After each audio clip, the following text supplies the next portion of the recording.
Hello friends, இன்றைக்கி நம்ம தயிர் குழம்பு எப்படி பண்ணலான்னு பார்க்கலாம் வாங்க. அதுக்கு 2 டேபிள் ஸ்பூன் கடலெண்ணெய் சேர்த்துக்கோங்க. அது கூட 1 டேபிள் ஸ்பூன் கடுகு, 1 டேபிள் ஸ்பூன் உளுந்து கடலைப்பருப்பு சேர்த்துக்கோங்க. நெக்ஸ்ட்டு அது கூட ஒரு பெரிய வெங்காயம் கட் பண்ணி சேர்த்துக்கோங்க. அதுக்கப்புறம் 2 பச்சை மிளகா, கொஞ்சம் கருவேப்பிலை சேர்த்துட்டு வெங்காயம் நல்லா வதங்கணும்.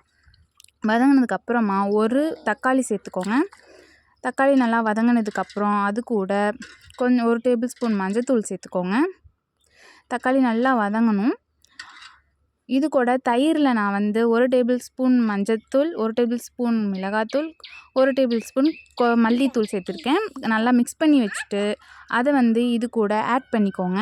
ஆட் பண்ணிட்டு நல்லா மிக்ஸ் பண்ணி விட்டுருங்க. மிக்ஸ் பண்ணிட்டு தேவையான அளவு உப்பு சேர்த்துக்கோங்க. நெக்ஸ்ட்டு கடலை மாவு இருக்கு இல்லையா, அதை 2 டேபிள் ஸ்பூன் தண்ணியில் போட்டு கலந்து வச்சுருக்கேன். அதை உள்ளே ஊற்றிக்கோங்க.